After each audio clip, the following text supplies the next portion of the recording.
Que le nom du Seigneur soit béni et glorifié pour tout ce qu'il fait au milieu de nous, au milieu de toi, de ta maison, de ta famille et au milieu de notre génération. Bien-aimés,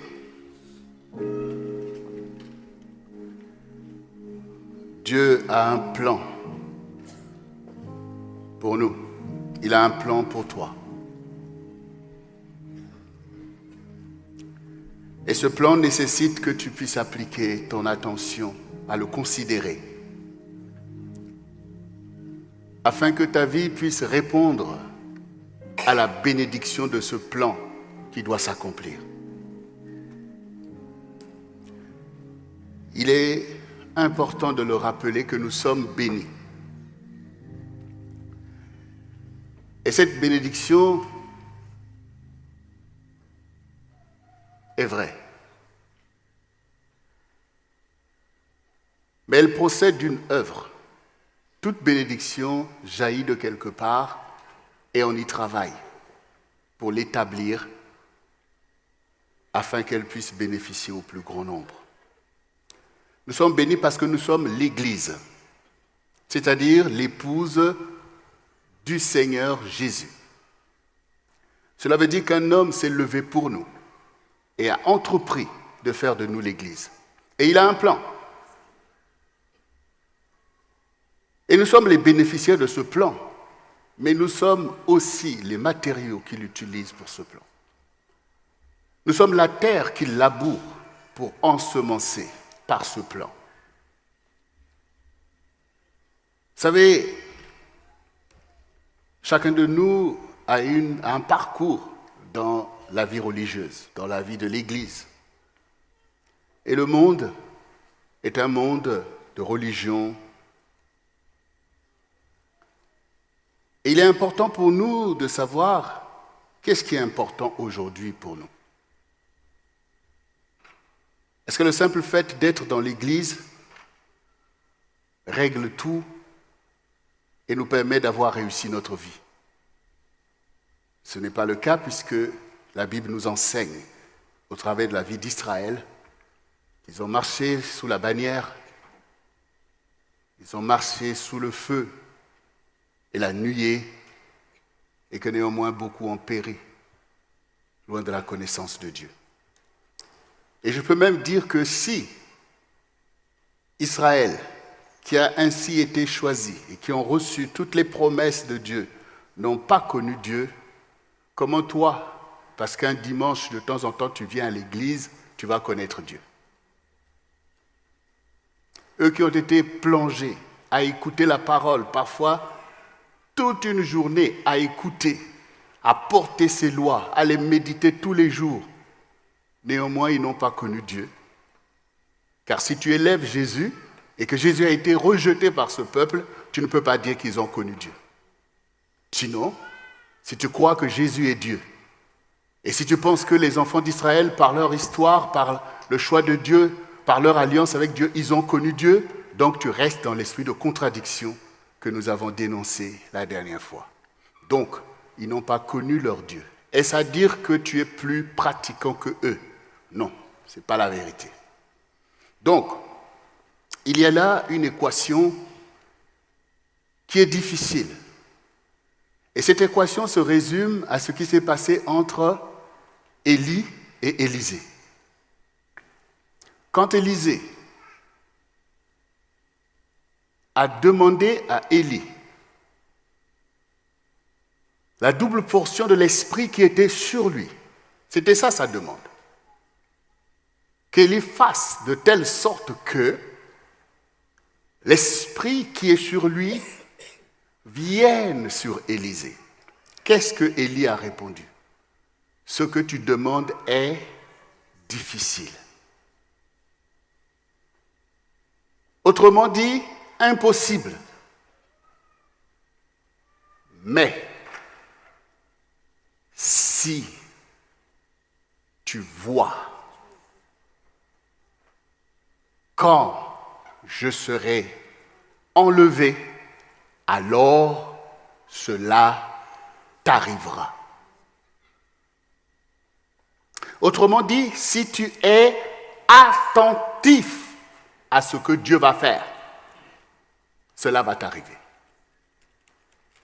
Souvenez-vous encore une autre question qui résume ce que je suis en train de poser comme base à ta bénédiction. Quand Jésus a parlé du jeune homme riche, puisqu'on parle cette semaine des richesses enfouies. Le jeune homme riche avait acquis ses richesses. Et quand le Seigneur a démontré qu'il avait ses richesses, mais il est perdu au sujet du royaume de Dieu, alors les disciples ont dit, mais finalement, qui peut être sauvé? Le Seigneur a répondu, cela est impossible à l'homme, mais à Dieu, tout est possible. Ça veut dire que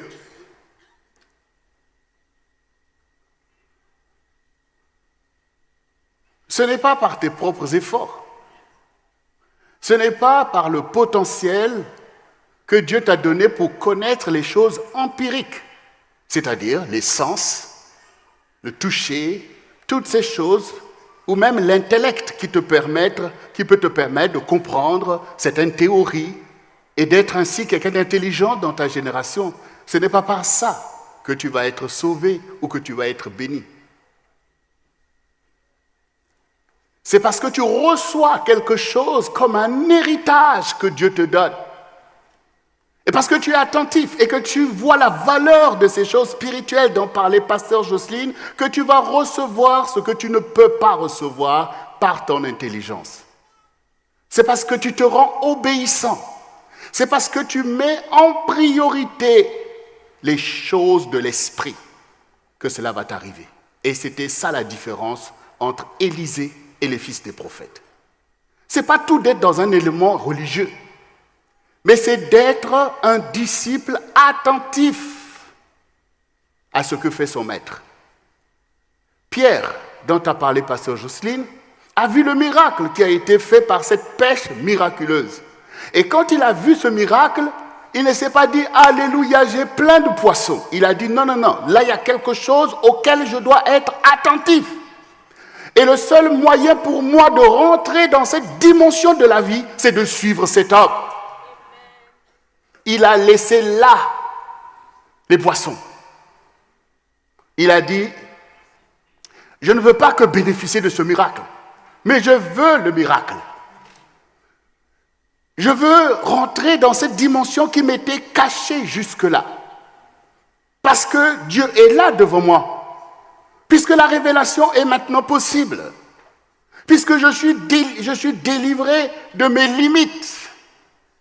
Et Dieu me donne accès à quelque chose que même tous ces grands sacrificateurs de mon temps n'ont pas.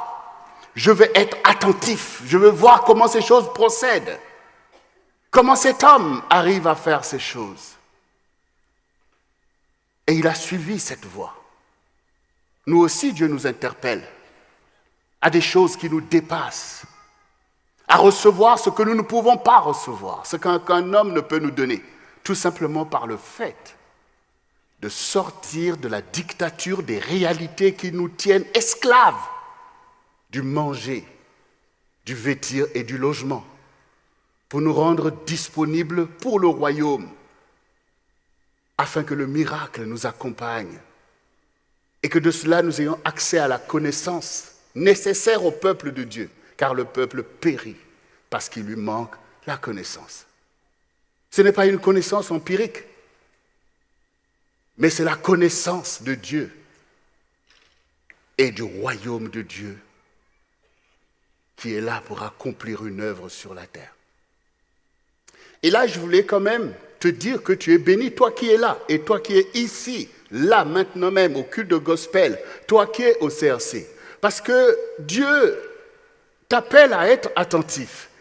Parce qu'il a beaucoup de choses à t'enseigner. Parce qu'il veut t'introduire dans ce réveil pour que tu sortes du sommeil de la mort. Oui, nous savons tous, quand on allait à l'église et que le pasteur prend la parole, on ne sait même pas ce qu'il dit et le Amen n'arrive pas. Ah oui, Moi, je disais, mais non, mais il faut qu'ils disent Amen, qu'on arrête. C'est quoi? Enfin, on veut aller s'occuper d'autres choses. J'ai faim, j'ai ceci, j'ai cela et tout ça. C'est bien. C'est bien de ne pas écouter. Ou c'est bien de vouloir que toi aussi, malgré ton âge spirituel, qu'on continue à te donner aussi avec une petite cuillerée, un peu de soupe spirituelle, et tu es confortable dans tes réalités du monde, en fait. Tu te sens libre, tu n'as pas le temps pour porter le joug de la connaissance. Tu n'as pas le temps de suivre Jésus comme Pierre, d'abandonner tes poissons, d'abandonner tes petits biens là que Dieu te donne, pour aller toi aussi chercher ta place auprès du Seigneur, qui a été retiré du monde, mais qui est présent pour ses disciples, comme il a dit, je serai avec vous jusqu'à la fin du monde. Ma question, est-ce que Jésus est avec toi? Est-ce que tu es avec lui? Qu'est-ce que vous soupez ensemble avec Jésus? Qu'est-ce que tu manges avec lui tous les jours, puisque tu es son épouse? Il faut communier aux choses de Dieu. Il faut communier aux choses de Dieu. C'est ce que tu as besoin. C'est ce qu'a besoin ta maison. C'est ce qu'a besoin ta génération. Et pour conclure cette parenthèse introductive à mon message, j'aimerais prendre un petit bout d'une révélation qu'a reçue au milieu de nous un enfant de 10 ans, fils de nos bien-aimés, que je ne veux pas forcément exposer à votre curiosité, mais je prends quelque chose qui était dans la visitation que le Seigneur lui a donnée de voir le paradis et de lui parler des choses du monde, et que ses parents ont pu recueillir et partager avec nous. Dans ce songe où le Seigneur parlait à l'enfant et lui montrait les choses, il a vu le paradis, il a vu comment vivent les gens là-bas, et il a vu aussi le monde dans lequel nous sommes. Il a vu un monde sans les chrétiens, livré à l'oppression, où les gens se suicidaient, et il a vu un monde avec les chrétiens. Et l'enfant a pu distinguer que le monde avec les chrétiens était sombre, mais il n'avait rien à voir avec l'autre monde sans les chrétiens où les gens se suicidaient. Là, un enfant de 10 ans. Et cela se passe ici, au CRC, où l'Esprit de Dieu travaille, où l'Esprit de vérité agit. Si un enfant de 10 ans peut saisir le privilège d'être là où Jésus agit et voir ces choses, au point que toi, tu les entendes aujourd'hui, avec un tel discernement, à plus forte raison, toi, tu dois être attentif, parce que Dieu parle ici, il agit ici. Et maintenant, oui, bien-aimé, il faut dénoncer la facilité, parce que ces choses sont précieuses.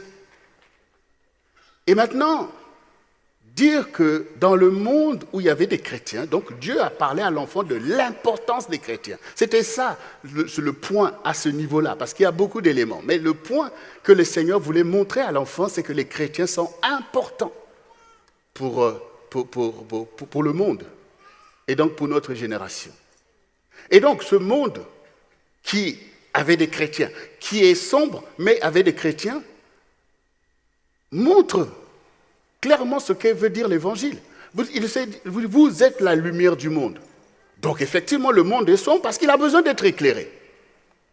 Donc effectivement, on voit bien notre challenge. C'est que la lumière de Christ jaillisse de plus en plus pour que les ténèbres reculent et que le monde devienne totalement illuminé par l'impact des fils de Dieu. Rappelez-vous la création tout entière. Soupire et attend avec un ardent désir la révélation des fils de Dieu. Et combien de fois le Seigneur a pu montrer à Pasteur Jocelyne et moi-même, parfois on s'est retrouvés dans certains milieux où on était avec elle comme deux lucioles au milieu des ténèbres. Donc le monde des chrétiens, il y a cette grâce et cette bénédiction que l'œuvre du Seigneur agit par nous, mais le Seigneur veut un réveil de telle sorte que notre génération soit illuminée par la gloire de Dieu. Et c'est la responsabilité de chacun de nous. Parce que les disciples de Jésus ont amené un tel éclat qui a changé le cours de l'histoire autrefois. Si Pierre n'avait pas suivi Jésus, il ne serait pas devenu cette lumière qui a brillé le jour de la Pentecôte, au point de changer le cours de notre histoire. Si Jean, Jacques et tous ces disciples-là n'avaient pas été attentifs et disponibles au Saint-Esprit, l'Évangile ne serait pas allé jusqu'aux extrémités de la terre. Mais quand les ténèbres deviennent épaisses au milieu d'une génération comme la nôtre, la responsabilité des disciples de Jésus est engagée à faire briller la lumière de la vérité. Chacun est un canal. Il faut que tu sois connecté. Parce que cette lumière doit briller pour que les âmes soient sauvées. Il faut qu'ils voient la gloire de Christ, comme nous l'avons chanté là tout à l'heure. Comme nous l'avons chanté.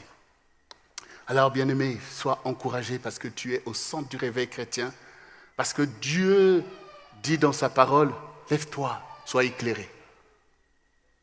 Car ta lumière arrive sur toi, l'Éternel se lève sur toi. L'Éternel se lève sur toi. Jésus se lève sur toi. Comme nous l'avons chanté ici, la mort a été brisée. C'est le règne de la lumière qui doit briller, mais il se lève sur ta consécration, sur ton engagement, le fait que tu abandonnes toutes les choses du monde pour te consacrer au Seigneur. C'est alors que la lumière va briller d'abord au milieu de ta maison, au milieu de ta famille et au milieu de ta génération, car le Seigneur dit on n'allume pas une lampe pour le mettre sous le boisseau, mais on le place sur le chandelier. Jésus te met sur le chandelier afin que sa lumière soit vue de ta génération. Alors, bien-aimé, cela veut dire que ce qui est impossible à l'homme est possible à Dieu. Et Dieu est saint. Et il est l'Éternel qui te sanctifie. Et si maintenant, toi aussi tu veux te rendre disponible comme Pierre, comme Jean, comme Jacques, comme tous les saints qui ont marché, comme David, qui a illuminé Israël, comme nous l'avons entendu tout à l'heure, alors acclame le Seigneur qui veut pour toi une telle destinée.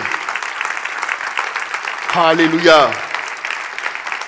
Gloire au Seigneur. Alors, bien-aimés, cette transition, c'est pour que nous ne puissions pas travailler en vain. C'est pour que tu reçoives ce que tu dois recevoir. C'est pour que tu te lèves comme tu dois te lever. C'est pour que Christ fasse son œuvre en toi. Et la semaine dernière, quand nous avons partagé la parole de Dieu sur le fait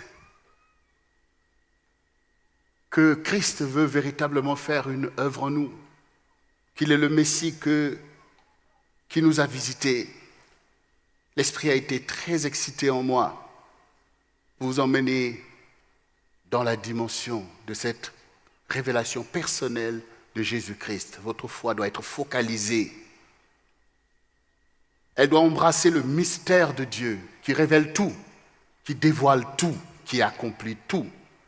Et ce mystère s'appelle Jésus-Christ de Nazareth. Le Dieu vivant, celui qui n'est pas un prophète, mais qui est l'esprit des prophètes. Celui qui est Dieu, c'est-à-dire le Christ, le oint, l'envoyé. Et cette révélation, c'est le cœur de l'Église. Tu es venu pour connaître le Seigneur et d'être son disciple et d'être le canal par lequel il va se glorifier sur la terre. Alors aujourd'hui, j'ai intitulé mon message « L'œuvre de la guérison divine ». L'œuvre de la guérison divine. Il faut que tu comprennes c'est quoi la guérison. Dans Ésaïe 53, le verset 5 nous dit « Mais il a été blessé pour nos péchés, brisé pour nos iniquités, le châtiment qui nous donne la paix est tombé sur lui, et c'est par ses meurtrissures que nous sommes guéris. » Nous aimons à déclarer que c'est par ses meurtrissures que nous sommes guéris. Mais ce qui est d'abord important ici, c'est de comprendre c'est quoi la guérison.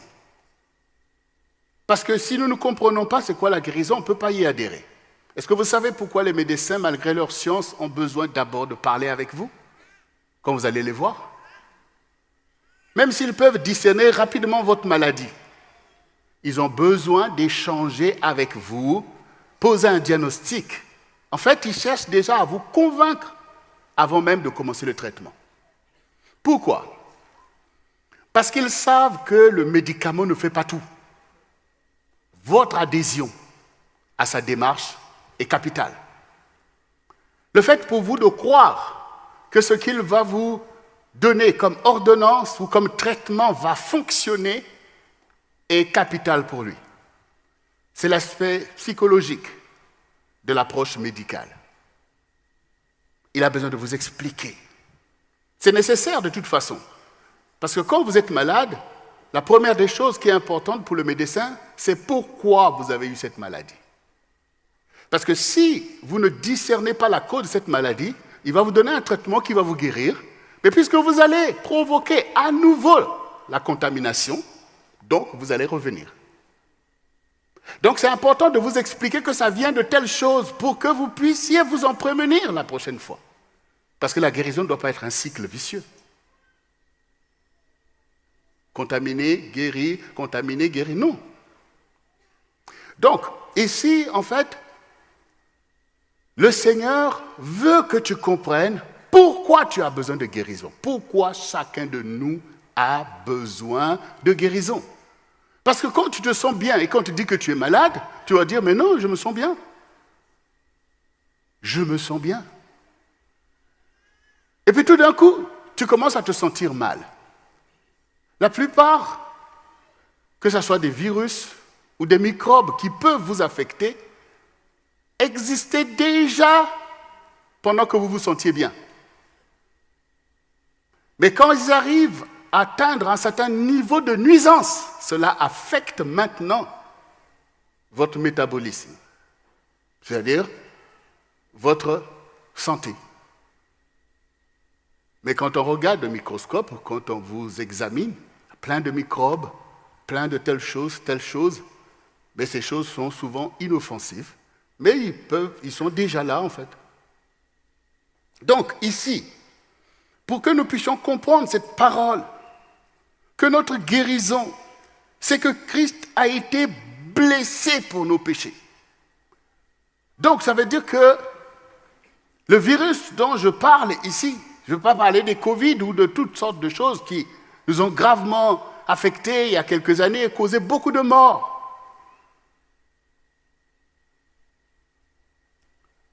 Nous parlons ici d'abord du virus qui emmène le péché. Et pour beaucoup ici, tu ne sais pas que le péché est une maladie grave qui a affecté le monde dangereusement. Pour savoir que quelque chose est grave, c'est ce qui mène à la mort. Et c'est ce que l'apôtre Paul dit clairement. L'aiguillon de la mort, c'est le péché. Ça veut dire que c'est le péché qui emmène la mort. Or, tu peux pécher et croire que tu vas bien. Le péché a même une jouissance. Quand vous êtes dans l'impudicité, dans la fornication, vous êtes content en fait. Votre chair même se réjouit. Mais quand on lit la parole, il est même dit que c'est le péché le plus grave parce que c'est le péché qui te souille le plus, parce que c'est un péché commis contre toi-même. Alors que quand tu voles quelque chose, c'est un péché qui est extérieur à toi. Tu as volé quelque chose de quelqu'un, ça a causé préjudice, mais c'est à l'extérieur de toi. Mais le péché de l'impudicité, il agit directement au-dedans de toi. Ça te crée une jouissance, mais en fait, il déverse la mort. Tu le verras plus tard. Hier, on a entendu ici dans les témoignages avec les ados, les bien-aimés qui ont rendu témoignage aux ados pour les prémunir des choses par lesquelles Satan pourrait les séduire, pour leur faire croire que vous avez du succès. Allez, voilà, tout le monde vous admire pour dire non. Mais en fait, ces choses, c'était la mort. Ça amène des addictions mortelles. Pour qu'ils comprennent, en fait. C'est ce que dit la parole. L'aiguillon de la mort, c'est le péché. Mais le péché est banalisé. Comme beaucoup de microbes, beaucoup de virus sont banalisés. Quand on a entendu parler des Covid, après on découvre que mais les Covid ont toujours été là, en fait, à cause des rhumes, à cause de ceci. Personne ne met un focus parce que ça passe et puis voilà. Donc le péché aussi, la Bible, les apôtres disent, le péché qui vous enveloppe si facilement. C'est facilement qu'on pêche, qu'on méprise, qu'on rejette, qu'on n'écoute pas Dieu, qu'on fait des choses qui sont préjudiciables. Et le diable te fait croire que non, tu ne mourras pas. Eh bien, puisque tu te tiens sur le domaine empirique, donc tu dis, mais effectivement, je ne suis pas mort. Je suis même allé à l'église, j'ai fait, l'Esprit s'est manifesté, telle chose, telle chose, telle chose, telle chose. Parce que, sur le coup, je ne suis pas mort, en fait. Mais ça, c'est resté dans l'ignorance de la vérité. Parce que si tu es séparé de Dieu, tu es mort. Oui. Pour Dieu, la mort veut dire séparé de Dieu. Quand Adam et Ève ont entendu la voix de Dieu et qu'ils se sont cachés, Dieu leur a dit, mais tu es où? J'ai entendu ta voix et je me suis caché. Pourquoi? Parce que je suis nu. Qui t'a appris que tu es nu? Voyez? Donc tu es déjà dans un processus de séparation avec la gloire de Dieu. C'est-à-dire, la vie c'est Dieu. La vie, la vraie vie pour laquelle tu as été formé, c'est la gloire de Dieu. Et la Bible dit, tous sont péchés et sont privés de la gloire de Dieu. Ça veut dire que si tu n'as pas la gloire de Dieu, tu n'as pas la vie. Et si tu n'as pas la vie, tu es dans la mort. Voilà. Parce que sur la terre, il y a l'esprit de vie et l'esprit de mort. Donc il faut identifier que la guérison dont parle le Seigneur ici, c'est d'abord de nous guérir de cette vie de péché, d'où découlent tous les problèmes, tous les pillages et toutes les maladies physiologiques qui vont t'atteindre. Tout découle de cette malédiction qui est la séparation avec Dieu. Parce que dans le monde spirituel, il n'y a pas de zone grise, où c'est Dieu, où c'est le diable, où c'est la vie, où c'est la mort. Si tu es séparé de Dieu, ça veut dire que tu passes sous le pouvoir de Satan, qui est l'esprit de mort, et qui fait régner sur la terre l'esprit de mort par le péché et par toutes sortes de choses abominables qui viennent contre la vie que Dieu t'a donnée. Donc, quand nous parlons de guérison, on n'est pas en train de parler que j'ai des migraines et que le Seigneur m'a guéri. J'ai un cancer que Dieu m'a guéri. Le Seigneur a donné sa vie. C'est pour te guérir de la maladie la plus grave, qui est la mort qui découle du péché. Ça veut dire que, comme nous le voyons quand le Seigneur dit qu'il y aura des grincements de dents, ce sont des personnes accros au péché. Et donc, qui n'acceptent pas la guérison, qui ne peuvent pas être délivrés de la mort et des liens de la mort, comme Judas, par exemple. Comme Judas, il a entendu toutes les paroles de la vie éternelle dont Pierre avait dit, où irions-nous? Toi, tu as les paroles de la vie éternelle. Et pourtant, ces mêmes paroles de la vie éternelle n'ont pas délivré Judas. Parce qu'il était attaché à la mort. Ses pensées étaient des pensées de mort. Et il a péché contre son Seigneur. Tous les jours de sa vie. Souvenez-vous que quand Jésus parlait, quand Marie est venue adorer le Seigneur avec le parfum, lui il pensait déjà, mais pourquoi on perd ce parfum? On aurait pu le vendre. Et cet argent pour les pauvres. Vous voyez, il avait toujours des pensées de mort. Il ne pensait jamais comme son Dieu. C'est pour ça qu'il est allé là où il est allé. Donc quand on parle de ta guérison, parce que, vous voyez, Jésus guérissait la lèpre. Si c'était que de nous guérir des maladies physiologiques, il n'y avait pas besoin qu'il aille sur cette croix. Puisqu'il est dit, il envoyait sa parole et les guérit. Il n'y avait pas besoin en fait. Si c'était que pour te guérir de ton cancer, je ne sais pas, qui peut affecter ta santé, ça Dieu l'a toujours fait. Les prophètes l'ont fait. Enfin, ça, c'était pas la raison pour laquelle le Seigneur est parti sur cette croix. Il est parti sur cette croix, comme on a chanté tout à l'heure, pour briser la puissance de la mort qui procède par le péché. Il n'y a pas de mort s'il n'y a pas de péché. Et là où il y a le péché, il y aura toujours le préjudice de la mort. C'est ce que le Seigneur avait dit, que le jour que vous mangerez de cet arbre, vous retournerez à la poussière. Vous retournerez à la poussière. L'homme qui a été tiré de la poussière et que le souffle de vie a été investi en lui se retrouve coupé du souffle de vie de la gloire de Dieu pour retourner à la poussière d'où il a été retiré. Ça veut dire que quand tu es là en train de marcher dans ta vie de péché, tu es en train de suivre le processus inverse de la création pour repartir dans la mort toi aussi. Donc il a été blessé pour nos iniquités. Donc ça veut dire que s'il a été blessé pour nos péchés, s'il a été brisé pour nos iniquités, ça veut dire qu'il est la solution, qu'il est le remède pour nous délivrer de nos péchés, qu'il est le remède pour nous délivrer de nos iniquités. Et s'il est ce remède, et que tu prends ce remède, tu es délivré de tes péchés. Donc le péché ne peut plus régner sur toi pour emmener la mort. Mais Christ va régner sur toi pour emmener la vie. Christ va régner pour te sanctifier. Je suis l'Éternel qui vous sanctifie, il est le berger. Il est le berger, donc c'est lui qui règne. Ce n'est plus le péché qui te contamine, mais c'est lui qui règne. C'est comme il a dit, prenez mon joug sur vous, suivez mes instructions. Donc il veut avoir cette place où la puissance du péché a été brisée. Satan ne peut plus se prévaloir que tu es un pécheur. Mais Jésus élève la main pour dire c'est un saint de Dieu. C'est cette guérison-là.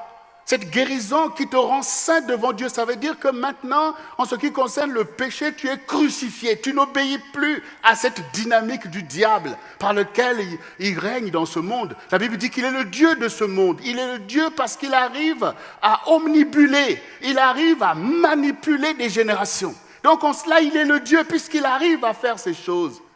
Mais comme rappelait Pasteur Jossi, nous ne sommes pas du monde. C'est-à-dire que nous ne sommes pas sous la loi de la mort. Nous sommes au contraire cette lumière qui brille pour que les âmes voient la lumière de Christ pour se débarrasser des œuvres mortes et venir eux aussi dans le salut, prendre le remède que nous avons pris, Jésus-Christ.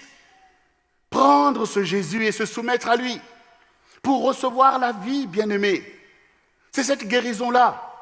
Parce que si tu n'es pas guéri de cette guérison-là, le péché va toujours gangréner pour t'emmener la mort. Le Seigneur a dit, beaucoup viendront, diront en ton nom, on a guéri, on a fait telle chose. Il dit, arrière de moi, je ne vous ai jamais connu. Ça veut dire que je n'ai jamais communié avec vous comme je le voulais. Je n'ai jamais eu de place dans votre cœur.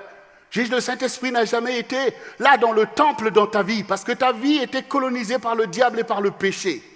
Le Seigneur dit, je suis saint, soyez saints, car moi l'Éternel, je suis saint. C'est cette guérison-là qui est importante, bien-aimés.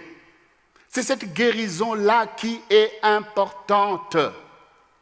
C'est cette guérison-là, en fait. Quand le Seigneur dit, celui qui croira en moi vivra, quand même il serait mort. Ça veut dire que, oui, dans ce monde, chacun de nous, avant que Dieu ne vienne, va quitter ce monde de telle ou telle manière. Quand vous regardez même le prophète, par exemple le prophète Élisée, de quoi il est mort? Il nous est parlé d'une maladie dont il est mort. Mais le Seigneur dit, celui qui croira en moi vivra quand même, il serait mort. Ces os ont été capables de ressusciter un mort. Et pourtant, néanmoins, lui-même, il est parti par une maladie. Mais la puissance de l'Esprit est demeurée sur ces os. Donc ici, le Seigneur veut nous montrer que ce n'est pas d'abord cette dimension qui affecte notre corps physiologique, mais notre corps spirituel. Et c'est ce que ces vertus a montré Pasteur Jocelyne, qu'il faut faire confiance aux choses invisibles de ta vie. Tu as une dimension invisible, et c'est sur cette dimension invisible que Satan s'acharne. Il s'acharne pour pouvoir te tenir captif dans l'invisible. Te tenir captif dans les choses qui sont ta vraie identité devant Dieu. Pour maintenir tes péchés, maintenir tes mensonges, maintenir ta duplicité. Toujours te faire croire que tu ne mourras pas. Et je vous ai toujours dit que la puissance de Satan, c'est de mélanger le bien et le mal. Te permettre de faire un peu de bien, mais en même temps amener des forfaits et te faire croire que tu n'es pas moins que les autres. Ou alors fais de toi un bon religieux alors que tu sais toi-même que tu as du mal à suivre Jésus, à être le petit Christ sur lequel il se lève. Donc, bien-aimé, l'œuvre de la guérison de Dieu agit en ta faveur. Il faut que Dieu te guérisse. Il faut que spirituellement tu sois libre. Car le Seigneur dit, si le Fils vous a franchi, vous serez réellement libre. Réellement libre, c'est que toi, tu vas t'asseoir avec le Seigneur. Toi, tu vas parler avec le Seigneur. Le Saint-Esprit va agir en toi. Parce que tu es réellement libre des choses du diable. Parce que toi aussi, tu as donné ta vie comme Jésus a donné sa vie.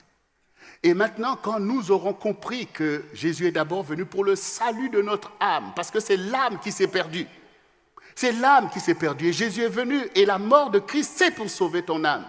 Et il est dit maintenant que c'est par ces meurtrissures que nous sommes guéris. Ça veut dire que quand le salut de Dieu nous a enfin saisis, que nous ne sommes plus là à manger le poison du péché pour nous condamner nous-mêmes et que maintenant nous vomissons ces choses et que le diable n'a plus accès, notre âme est maintenant dans la lumière de Dieu, c'est-à-dire dans la gloire de Dieu, que le sang qui a coulé de ses meurtrissures, de son côté, de ses pieds, va nous guérir physiologiquement.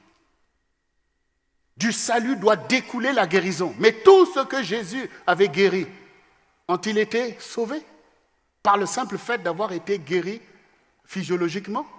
Souvenez-vous, les 10 lépreux. Ils ont été désolés. Ils ont été guéris, ils sont partis. Ils n'ont pas voulu chercher la gloire de Dieu.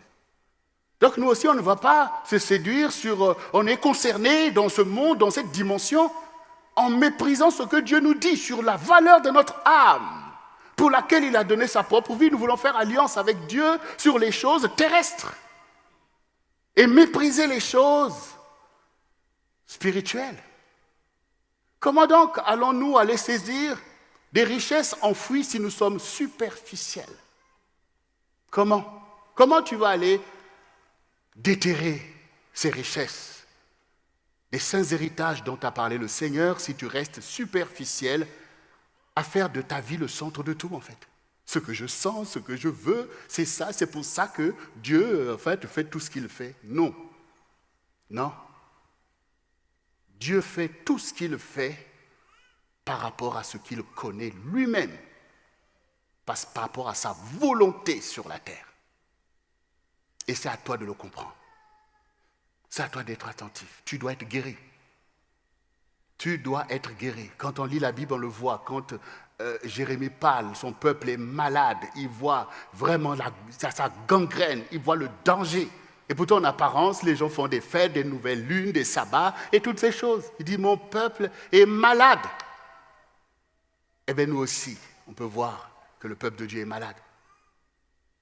Même si on loue, même si on fait ceci, mais on voit qu'il y a besoin de repentance et de conversion véritable. Il faut que Jésus règne. Et ce règne est empêché par beaucoup de comportements et d'attitudes, même de trahison vis-à-vis de notre alliance. On ne veut pas laisser le Seigneur régner. On va avoir part avec l'ennemi dans les réalités du monde. Toi aussi tu veux mentir. Toi aussi tu veux rester dans la duplicité. Un visage pour l'Église, un visage dans le monde. Et pour beaucoup, vous avez même honte du Seigneur. Des choses qui témoignent en fait de cette contamination, de la séduction de l'ennemi, de cette maladie.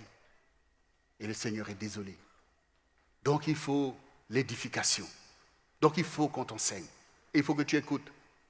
Je n'ai jamais vu que les gens réussissent de MBA sans se plonger réellement dans leur matière. Et ça prend du temps. Il faut que tu t'appliques. Parce qu'au grand mot, des grands remèdes. Pour le péché, il faut des grands remèdes. Il faut que tu te plonges dans la parole de vérité et que tu sois impacté par le Saint-Esprit, l'esprit de vérité. Le seul qui peut te délivrer de l'esprit du monde, qui est un esprit pernicieux,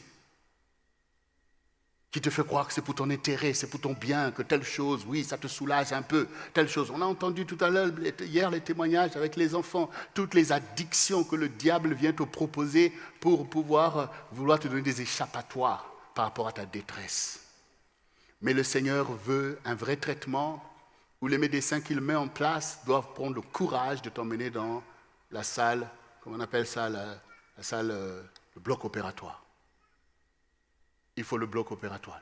Parce que les choses qui procèdent en toi, tu ne les as pas créées, tu les as trouvées là, dans ta famille et dans ta génération.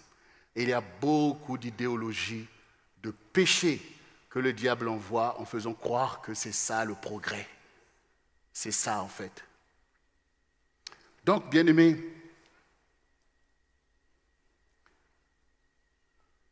il est important pour nous de triompher de tout esprit de contradiction comme nous avons vu la dernière fois. Aimer le Seigneur et aimer le monde. Hier, on l'entendait aussi dans les échanges avec les enfants que voilà, devant les choses de Dieu, on ne se sent pas bien, mais dans le monde, on se sent bien. Enfin, tout cela reflétait en fait comment l'esprit du monde séduit les gens, séduit notamment la jeunesse. Pourtant, ce que tu fais dans le monde n'est pas bien, mais la chair se sent bien. Il faut savoir que la chair est contaminée par le péché. Vous savez, quand un homme est saint, ce n'est pas qu'il n'a pas les semences de ces choses-là en lui, la séduction, toutes ces choses qui peuvent se manifester en toi. En fait, c'est qu'il est rentré dans sa soumission à Dieu.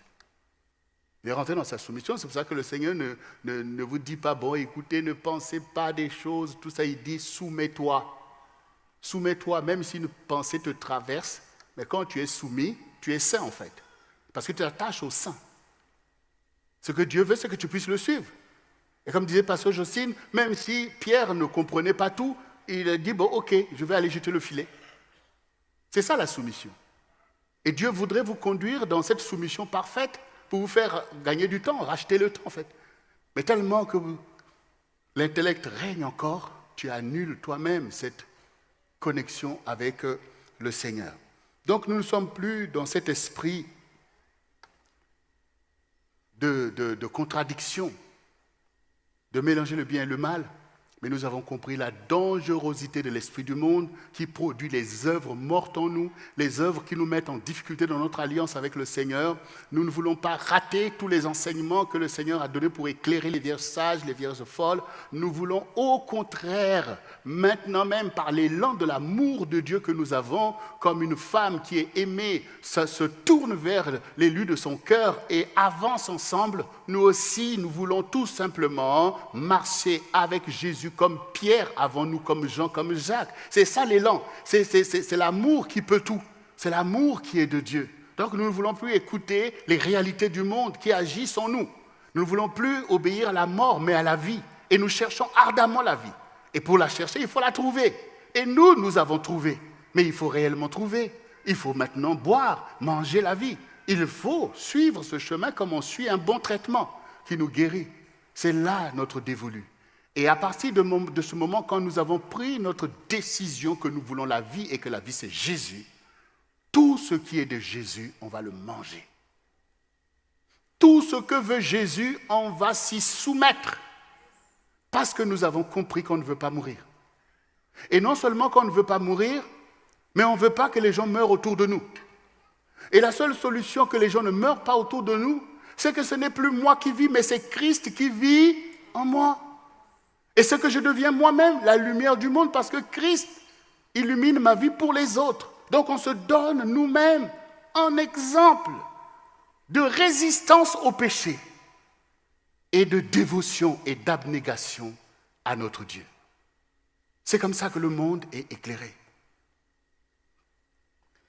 Et dans le livre de 3 Jean, chapitre 1, à partir du verset 1, il est écrit ceci.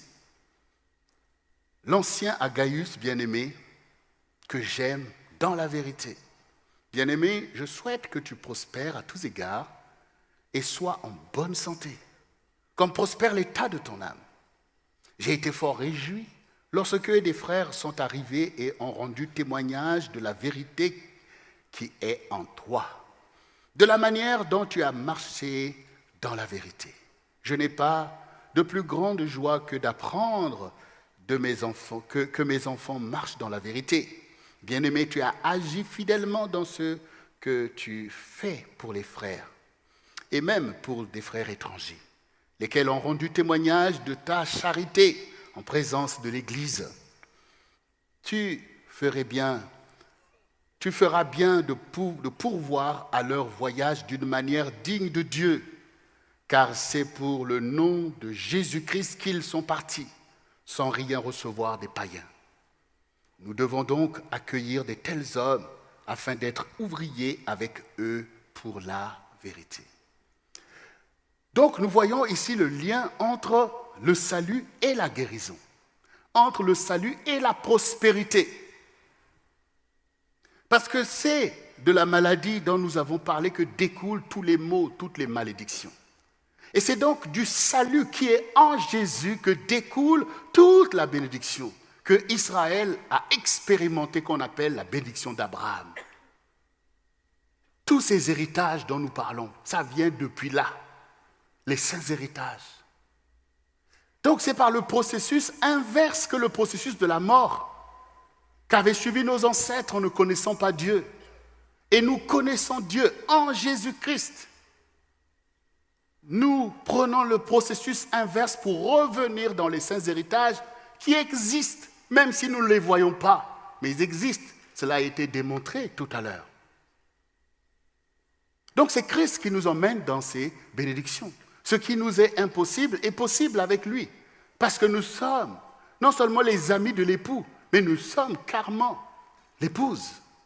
Nous sommes des co-héritiers du royaume de Christ, le royaume tout-puissant, qui domine sur toutes choses. Et ici, on voit un homme qui s'appelle Gaius, qui a entendu cette parole et qui s'est appliqué à agir en tout point comme Dieu veut. Là, on parle par exemple de la générosité, de la charité, qui peut manquer même au milieu de nous par rapport au challenge de notre vision. Tout ce que dit la vision, qui déploie la volonté de Dieu pour nous, il faut courir pour l'accomplir, pour pouvoir te lever toi-même dans ces choses, dans ces saints héritages. Ici, Gaius ne s'est pas dit, oh, ces gens-là, ils n'ont qu'à se débrouiller. Non, Gaius prend soin d'appliquer la parole du Seigneur, tout ce que Jésus a enseigné, par lequel il règne, la charité, prendre soin de ceux qui n'ont rien, mais aussi pourvoir aux besoins des saints. C'est-à-dire que l'évangile se propage par des personnes qui prenaient à cœur le message et qui marchaient. Ils sont beaux sur les montagnes, les pieds de ceux qui annoncent la bonne nouvelle. Et je veux vous dire que oui, c'est beau par le salut que ça emmène, mais c'était des galères, c'était difficile, c'était des dangers qu'ils couraient à aller sur ces montagnes. Mais ils n'ont pas voulu que leur cœur soit indifférent à ces choses. Ils se sont exécutés, ils se sont soumis. Et cela est leur gloire aujourd'hui à nos yeux. Mais aujourd'hui, où sont les Gaius? Où sont les Gaius qui sont guéris, qui ont le salut et qui soient capables d'aller saisir ces richesses pour faire propager l'évangile, pour permettre l'accomplissement de la vision? Pour nous qui sommes ici, nous ne sommes pas des religieux entre quatre murs, puisque Dieu nous a donné une mission générationnelle. Il nous a dit d'embraser cette génération par un réveil puissant. Donc, du coup, il faut des Gaius. Les billets, il faut bien les acheter. On a commencé les missions. On a chanté les missions, mais il y a comme un essoufflement, bien-aimé. Et comme un essoufflement, où sont les Gaius, en fait? Où sont les Gaius? Où sont les Gaius qui ont le témoignage et dont on témoigne de la charité pour les saints de Dieu, pour l'Église, pour le CRC, pour l'avancement du ministère, ces choses qui sont à la gloire de Dieu. Et on voit bien que cette richesse de Gaius, c'est un canal que Dieu utilise parce que Gaius est dans le salut. Et Gaius sait que Dieu est celui qui pourvoit. Si Jéhovah Jireh doit régner, il doit trouver des Gaius. Il doit passer par des personnes qui sont mises ainsi en dignité au milieu du peuple de Dieu pour que l'œuvre de Christ croisse. Il faut faire attention parce que vous savez, comme quand cette femme, cette Marie est venue honorer le Seigneur avec ce parfum, il y a beaucoup de voix qui se lèvent au milieu des religieux pour dire « Mais non, mais pourquoi on perd tout ça? Pourquoi on gaspille ce parfum? On aurait pu le vendre pour donner aux pauvres. » Le Seigneur dit « Mais vous avez toujours vos pauvres avec vous, vous pouvez leur faire du bien quand vous voulez, mais vous ne m'avez pas toujours. » Il faut mettre Dieu en priorité. Mais c'est une bénédiction que d'être béni, que d'être choisi par Dieu pour refléter Christ. Les gens ne voient pas Christ, mais ils le verront par toi. Où sont les œuvres de la foi? Les œuvres de justice? La gloire de notre Dieu. Quand vous travaillez à ces choses, cette gloire s'attache à vous. Elle vous distingue dans le royaume. Là-haut dans le ciel, il y a beaucoup de témoins. La Bible dit que les anges jettent leur regard pour voir comment nous faisons l'évangile, comment Jésus triomphe sur la terre. Il faut se lever pour une position éminente dans le royaume. Nous sommes souvent dans la vanité parce qu'on veut plaire aux hommes. Mais là, c'est à Dieu qu'il faut plaire. Et tu ne vas pas plaire à Dieu parce que ce que les gens voient en fait. Mais c'est par les choses spirituelles. Tout à l'heure, quand pasteur Justine parlait d'aller chercher ses richesses, c'est que, mais ça sera impossible pour toi parce que quand tu cherches un confort dans ta vie personnelle, c'est-à-dire je ne veux pas manquer de quelque chose, donc tu ne prendras aucun risque. Tu ne prendras aucun risque. Parce que tu te dis non, c'est bon comme ça. J'ai ceci, j'ai cela, je mange bien, je dors bien, je m'habille bien. Voilà, je garde ce confort-là. Oui, mais sauf que le Seigneur dit, il n'y a pas de plus grand amour que de donner sa vie pour ceux que l'on aime. Et ici, quand nous voyons l'histoire de Gaius, on voit que Gaius, ici, ne cherche pas un confort personnel pour dire, moi et ma maison, nous mangeons bien. Non, il se soucie du royaume de Dieu. Il se soucie du peuple de Dieu. Il se soucie de l'Église. Donc, ça va l'emmener à prospérer comme prospère l'état de son âme. Et quand Paul dit, si je veux que tu prospères, ça veut dire, ça doit continuer ce que tu fais. Ça doit continuer parce que Paul a le souci de l'Église et il sait les choses qui peuvent tenir en échec la vision du Seigneur. Et donc, il prend tout un chapitre ici pour Gaius, pour que beaucoup comprennent que quand tu te lèves comme Gaius pour l'avancement du royaume, pour pouvoir aux besoins des saints, pour te soucier que l'Église du Seigneur soit prospère, que cela est véritablement la gloire de Dieu. Et que c'est un leadership qui doit être exemplaire dans l'Église. Tu dois apprendre à tes enfants à honorer le Seigneur avec leurs biens. Parce que le diable, par maman, emmène cet égoïsme, cette avarice, pour que toi aussi tu sois prisonnier de ces choses et que tu perdes la gloire de Dieu qui est ta position dans le royaume. Non, le Seigneur veut que notre salut puisse générer une charité qui fait que l'Église est à sa place. Les pauvres doivent recevoir de l'Église. Ceux qui ne connaissent pas le Seigneur doivent jouir de ses biens dont nous sommes les canaux. Parce que le Seigneur dit, tu seras béni et tu seras une source de bénédiction. Une source. Et j'ai déjà eu l'occasion de dire qu'une source qui jaillit, l'eau qui ne coule pas devient corrompue. Mais quand l'eau continue à couler, alors cette eau est bonne. Quand ta richesse continue à bénir les autres pour la gloire de Dieu, cette richesse est bonne. Dieu va toujours l'alimenter pour faire de toi ce Gaius au milieu de ta génération. Et ainsi, nous sommes guéris et les saints héritages sont pour nous bien-aimés. Notre foi donc doit accomplir l'œuvre de Dieu. Je vous ai dit depuis le début que Dieu a une œuvre, il a un plan. Et cette œuvre de Dieu s'accomplit avec toi-même. Parce que cette œuvre te concerne, c'est toi l'ouvrage que Dieu veut faire. Et donc quand maintenant tu acceptes le plan de Dieu, ça veut dire que tu mets ton plan de côté. Pour accepter le plan de Dieu, tu commences à bâtir ce plan dans ta propre vie. Je suis un tel, je suis Gaius, je suis un tel, je suis Pierre, je suis Jean. Donc comme David a dit, je suis une créature merveilleuse de mon Dieu. Donc toi aussi, tu commences maintenant à laisser Dieu travailler en toi et faire de toi son instrument pour la gloire de Dieu. Et ici, dans Jean 6, le verset 24 nous dit, les gens de la foule, ayant vu que ni Jésus ni ses disciples n'étaient là, montèrent eux-mêmes dans des barques et allèrent à Capernaum à la recherche de Jésus.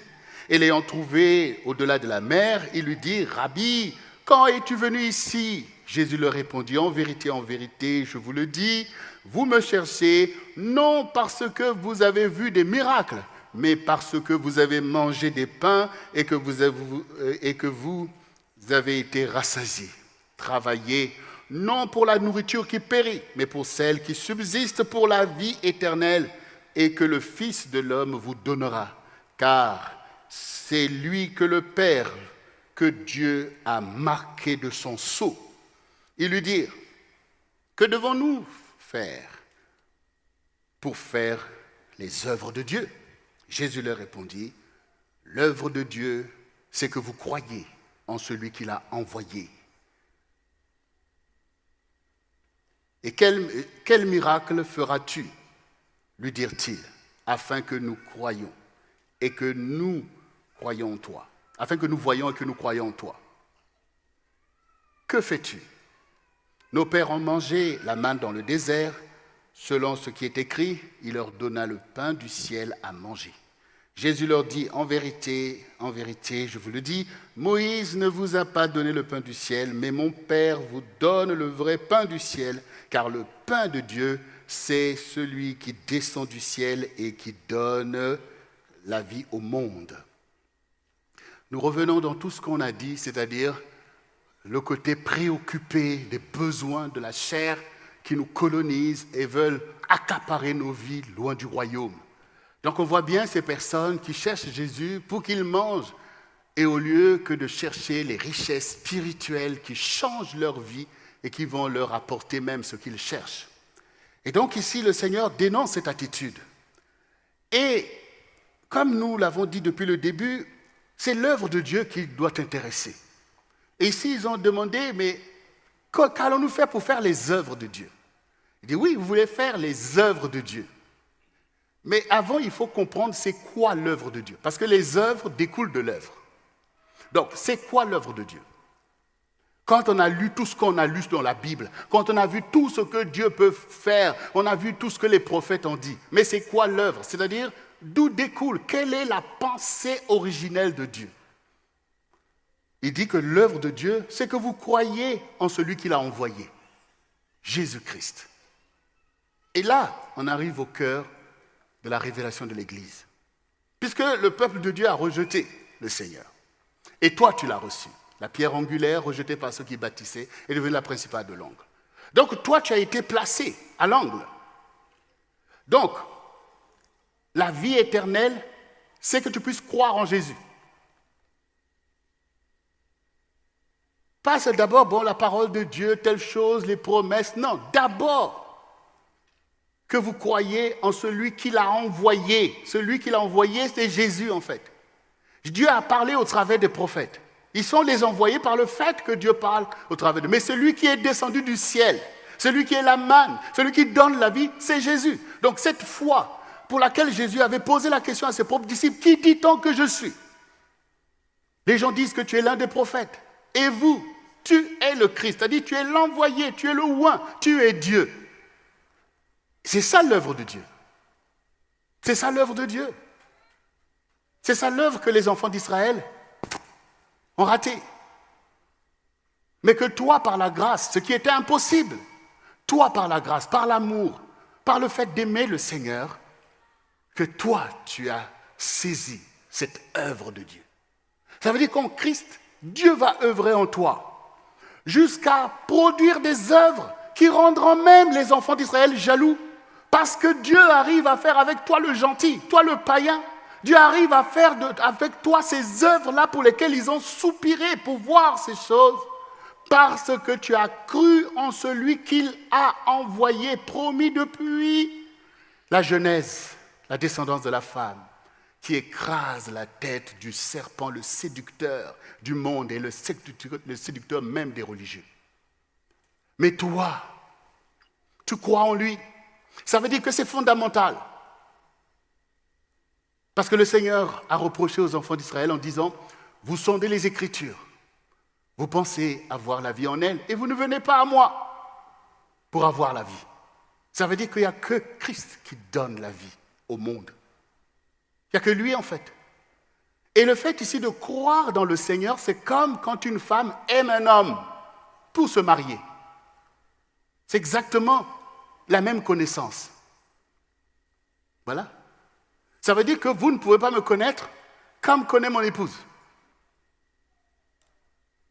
Elle ne m'a pas connu par le fait d'aller à l'école, mais par le fait de m'aimer. Voilà. Par le fait de m'aimer, je ne mets pas des barrières. Donc elle peut me connaître.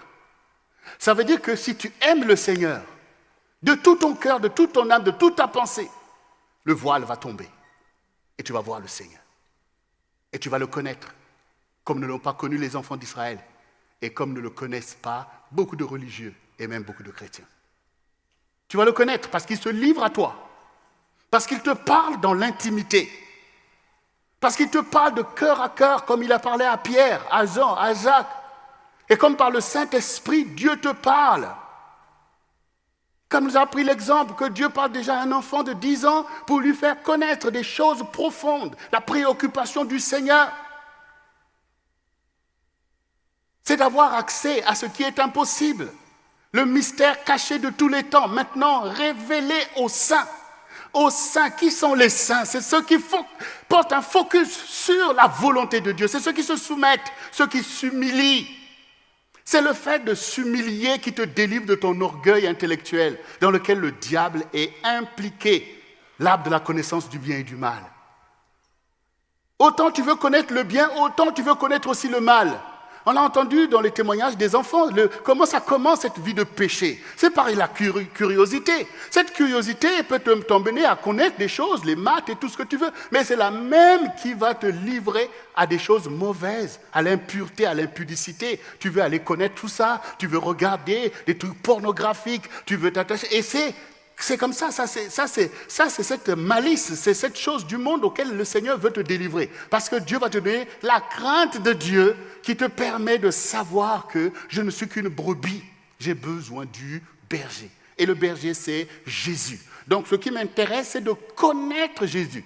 Comme un enfant nouveau-né s'attache à sa maman, elle ne maîtrise pas ce qui se passe dans le monde, mais elle sait que sa vie est attachée dans ce sein qui le porte et qu'il doit prendre ce lait qui lui est donné, que c'est là qu'il doit garder sa vie jusqu'à ce qu'un jour, il soit en mesure aussi de se lever pour pouvoir dire « Voici ce que j'ai à dire ». Connaître Jésus, c'est ce pourquoi l'Église est là. C'est ce pourquoi l'Église est là, en fait. Et Jésus sera là pour tous ceux qui s'attachent à lui en vérité, que tu sois une élite, c'est-à-dire que tu as appris les choses de Dieu, tu as avancé avec Jésus depuis peut-être 30 ans, que ce soit pour celui qui vient de se tourner vers le Seigneur de tout son cœur. Jésus sera avec les deux de la même manière. De la même manière. Et c'est cet attachement, en fait, à la vie. C'est cet attachement qui est fondamental. Cet attachement au Seigneur pour le suivre, pour le laisser te guider. Et ne plus suivre les choses du monde, c'est-à-dire qui séduisent tes pensées, mais t'attacher au Seigneur de tout ton cœur. C'est cette foi-là, bien-aimé, que nous avons entendu ici, la manne. C'est que Dieu te nourrit de Jésus, Christ en toi, l'espérance de la gloire. La gloire qui te délivre de l'esprit de mort qui est dans le monde. Mais la gloire de Dieu te nourrit de Dieu. Et pour terminer, bien-aimé, la foi doit mener à la vie de Dieu. Tout part de la vie. Tout part de la vie que Adam et Ève ont perdue et que l'humanité a perdue. Tout part de la vie que Jésus a emmenée. La vie, c'est Christ la vie. Et donc, dans Jean 17, nous voyons cette intimité dont je vous ai dit que Jésus est avec nous, que ce soit celui qui est là depuis 30 ans ou celui qui vient de se tourner de tout son cœur, c'est la même chose. Quand vous voyez des couples qui se marient, dans la légitimité de leur amour, quand même c'est le premier jour, quand ils sont là, ils sont aussi parfaits que le couple qui a été fidèle pendant 30, 40 ans et qui se tiennent là, les deux couples devant Dieu ont la même valeur. Même si les autres ont persévéré dans la fidélité, mais Dieu est plein de foi, que ceux qui se lèvent aussi aujourd'hui sont portés par le même amour légitime, et ce qui leur est demandé, c'est d'être fidèles à cet amour. Donc quand tu te lèves pour Christ, c'est la fidélité qui va déterminer les temps et les circonstances que tu vas traverser pour magnifier cet amour et révéler la gloire de Dieu. C'est pourquoi ici, dans le livre de Jean 19, qui est l'échange intime entre le Seigneur et nous, ses disciples, il est dit ceci, donc Jean 17, verset 1 nous dit « Après avoir ainsi parlé, Jésus leva les yeux au ciel et dit « Père, l'heure est venue, glorifie ton Fils, afin que ton Fils te glorifie, selon que tu lui as donné pouvoir sur toute chair, afin qu'il accorde la vie éternelle à tous ceux que tu lui as donnés. Or, la vie éternelle, c'est qu'ils te connaissent, toi le seul vrai Dieu, et celui que tu as envoyé, Jésus-Christ. Je t'ai glorifié sur la terre, j'ai achevé l'œuvre que tu m'as donnée à faire. Et maintenant, Père, et maintenant, toi, Père, glorifie-moi auprès de toi-même de la gloire que j'avais auprès de toi avant que le monde fût. J'ai fait connaître ton nom aux hommes que tu m'as donnés du milieu du monde. Ils étaient à toi, et tu me les as donnés, et ils ont gardé ta parole. Maintenant, ils ont connu que tout ce que tu m'as donné vient de toi, car je leur ai donné les paroles que tu m'as données, et ils les ont reçues. Et ils ont vraiment connu que je suis sorti de toi, et ils ont cru que tu m'as envoyé. Bien-aimé, la vie éternelle, c'est qu'ils te connaissent, toi, le seul vrai Dieu. Jésus-Christ nous délivre de l'idolâtrie qui est dans le monde. L'homme est enclin à créer des idoles, à s'attacher à des puissances, à des réalités. C'est pour ça qu'il y a des millions et même des milliards de dieux sur la terre. Par le fait qu'il a été limité dans ce sens, alors Satan peut foisonner l'esprit de l'idolâtrie. Mais en sachant, en connaissant que Jésus est Dieu, cela te délivre de cette idolâtrie. D'aller croire dans des choses, dans des médailles, dans telle ou telle chose. Cette délivrance, tu ne l'as que par Jésus. Même les enfants d'Israël ont expérimenté une idolâtrie terrible, alors qu'ils connaissaient l'Éternel. Mais les théraphim, les astartés n'ont pas cessé. Parce qu'ils n'ont pas connu Dieu, comme toi tu peux le connaître, par cette connaissance dont j'ai pris exemple entre l'homme et la femme. Quand Jésus te visite, quand l'Esprit de Dieu te convainc, donc tu connais Dieu. Et cela va te délivrer de l'idolâtrie que le diable a emmenée dans le monde. Donc l'œuvre de Dieu, ta guérison, c'est que tu parviennes à cette connaissance de la vérité, qu'il y a un seul Dieu, le Dieu d'Abraham, le Dieu d'Isaac, le Dieu de Jacob. Et cela paraît simple à entendre ou même à dire. Mais aujourd'hui, beaucoup de chrétiens se perdent néanmoins par le fait qu'on veut repartir vers je ne sais pas quelle racine. Et donc Jésus devient le Dieu des Blancs. J'ai jamais lu que Jésus était blanc, français, italien, ou je ne sais pas quoi en fait. Il est israélite. C'est du milieu de ce peuple qu'il est sorti. Donc il faut d'abord se tenir dans la vérité. Il faut d'abord se tenir dans la vérité. La Bible dit que les dieux qui n'ont pas créé les cieux et la terre disparaîtront. On ne va pas aller ressusciter les dieux qui ont disparu parce qu'ils ne sont pas des dieux.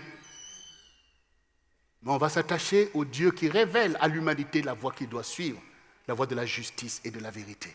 Son nom, c'est Jésus. Et quand le Fils de Dieu est venu, ce ne sont plus les prophètes qui vont régner. C'est le Fils. Parce qu'il est l'héritier de la maison de Dieu. Lui seul est celui qui te révèle le visage invisible du Dieu vrai. Donc, la vie éternelle est qu'ils te connaissent, toi le seul vrai Dieu, et celui que tu as envoyé dans le monde pour sanctifier le monde, Jésus-Christ. C'est ça la vie éternelle. C'est ça la vie éternelle. Et maintenant que nous connaissons cette vérité, nous ne sommes pas là pour que le diable vienne encore nous tourner en rond dans des idées, dans des doctrines ou des idéologies de rien du tout. De repartir dans les choses de l'Ancien Testament, à tournoyer les choses que les saints qui ont marché avant nous n'ont pas pu maîtriser. Et on joue avec ça. Mais ce que Dieu veut, c'est que la gloire de Christ soit révélée sur la terre. L'épouse est là pour que la gloire de l'époux soit révélée. L'épouse est là pour l'époux parce que l'épouse reconnaît qu'elle a été choisie, qu'elle a été honorée, que l'époux n'a pas vu à ce qu'elle était ou telle chose. Mais Jésus nous a aimés alors qu'on n'était que des pécheurs. Et il a la provision pour nous sanctifier. Et parce qu'il a fait une telle œuvre, nous allons dire qu'il est Dieu. Nous allons élever sa bannière. Nous allons le magnifier. Et nous allons donner une vie qui lui est à sa gloire. Parce qu'il a semé en nous la vérité. Ce n'est pas le mensonge qu'on va lui donner. Parce qu'il a semé en nous la sainteté. Ce n'est pas des choses profanes qu'on va lui donner. Nous n'allons pas être ingrats vis-à-vis d'une telle œuvre de Dieu qui nous a touchés. Il ne nous a pas abandonnés dans les ténèbres du dehors. Mais il nous a pris pour être son œuvre. Et il a investi en nous la parole de vérité qui doit produire la sainteté de Dieu, qui doit produire l'œuvre que Dieu veut voir triompher sur notre génération. Nous allons être fidèles, nous allons être des épouses fidèles, nous allons être des vierges sages pour laisser le Seigneur travailler. Et nous allons accomplir la parole qui dit que ton corps est le temple du Saint-Esprit. Et le Saint-Esprit, c'est l'esprit de vérité, l'esprit de consolation. Dieu te console de tous tes déboires, de toutes les choses dont tu as été choqué. Mais par le Saint-Esprit que tu reçois, tu reconnais l'amour du Seigneur pour toi. Et sa souffrance qu'il a connue à cause de toi, toutes ces choses prennent une valeur intrinsèque au milieu de toi sur laquelle tu te lèves debout pour dire j'ai été aimé avant que le monde soit. Jésus m'a choisi et son choix est bon. Je suis le choix de Dieu. Vous le chantez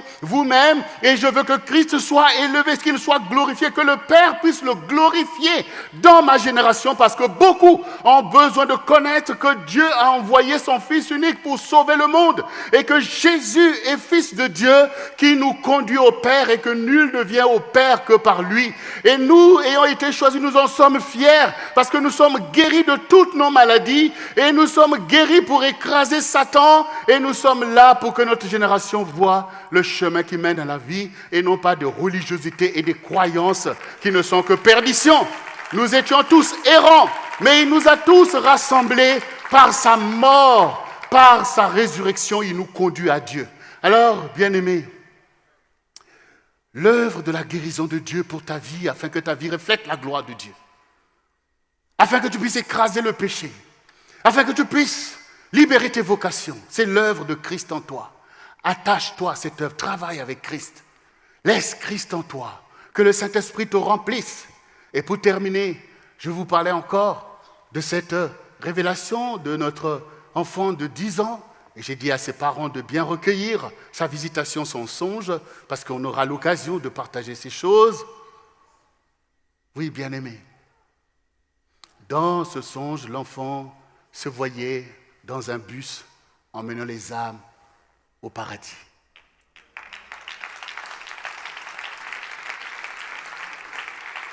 Et le Seigneur lui a donc enjoint à cet enfant pour dire, il faut annoncer la bonne nouvelle à ta génération que Jésus est vivant.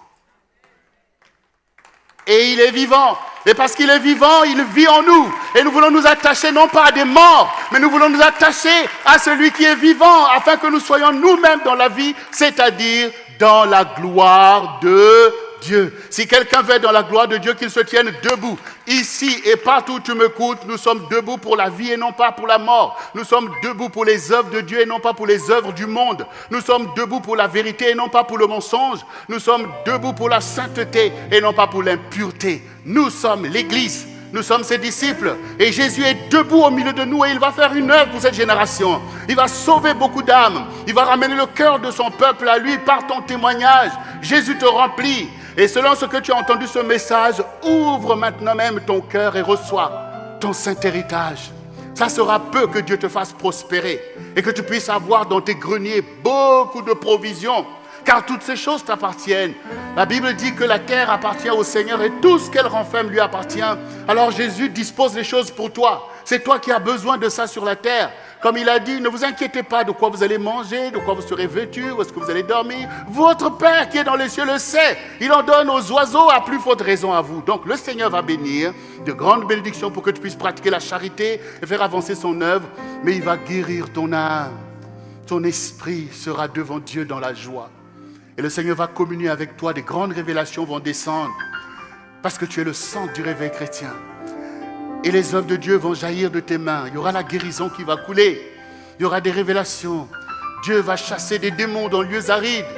Dieu va ramener le cœur de son peuple à lui au travers de toi. Lève-toi car les saints héritages de Dieu sont sur ta tête. Et ils doivent redescendre dans ton cœur maintenant même. Ceci est un temps prophétique, un temps puissant pour notre génération. Dieu va faire passer de la queue à la tête les élus de Dieu. De l'arrière à l'avant. Il va arracher en bas et il va établir en haut pour que tu puisses élever la bannière et qu'elle soit vue au loin, afin que ceux qui sont dans les ténèbres viennent à la lumière du Seigneur. Ne dis pas que je ne suis rien. Tu es quelque chose. Ne te méprise plus. Ne te méprise plus, car tu es le choix de Dieu. Dans ta faiblesse, Dieu va se glorifier. Parce que c'est dans l'humilité que Dieu élève. Mais il est temps que tu prennes conscience de ton rôle dans l'histoire. Non, tu ne mourras pas. Mais tu proclameras les œuvres de ton Dieu. Elles s'accompliront au travers de toi. Reçois maintenant même. Répète après moi, Seigneur Jésus, me voici, Seigneur, car tu m'as appelé. Dès avant la fondation du monde, tu m'avais choisi, afin que je sois ton représentant au milieu de ma génération. Quelle bénédiction, quelle grâce, Seigneur. Et aujourd'hui, j'ai entendu ta voix et j'accepte une telle vocation. Tu es l'Éternel qui me guérit de ma maladie, qui est le péché qui est dans le monde, et de toutes mes maladies qui avaient atteint mon corps. Aujourd'hui, je suis guéri, parce que tu es le médicament qui est descendu du ciel pour me guérir du péché d'Adam, pour me délivrer de la séduction de Ève. Seigneur, aujourd'hui, comme Pierre, je veux circoncire mon cœur pour te suivre. Comme Élisée, je vais être attentif pour voir l'œuvre de Dieu. L'œuvre de Dieu, la vie éternelle, c'est que je te connaisse, toi le seul vrai Dieu, et celui que tu as envoyé, Emmanuel, Dieu parmi nous, Jésus-Christ, le seul Seigneur. Je m'attache à toi comme une épouse s'attache à son époux. Je me communie avec toi, que ta gloire vienne en moi, afin que je sois la lumière du monde et le sel de la terre, pour délivrer ceux qui marchent dans les ténèbres, ceux qui sont attachés à des esprits de séduction. Seigneur, fais ton œuvre en moi, Seigneur. Fais ton œuvre avec moi. Fais ton œuvre parmi nous, Seigneur. Nous voulons être unis en Christ, car nous sommes l'Église qui éclaire notre génération. Merci pour ton amour. Merci pour ta compassion. Merci pour ton œuvre, car maintenant même, je suis plus que vainqueur en Jésus-Christ, mon Rédempteur. Père, je te rends grâce pour ton œuvre en chacun de nous, ton œuvre dans nos maisons, dans nos familles, ton œuvre au milieu de ton peuple, du centre du réveil chrétien et au milieu de cette génération. Agis, Seigneur, nous nous soumettons. Agis librement et montre ta gloire, afin que tous voient et connaissent que nous sommes ton Église et que tu nous as envoyés pour le salut de cette génération. Nous ne nous repaissons pas nous-mêmes, mais nous voulons paître tes brebis.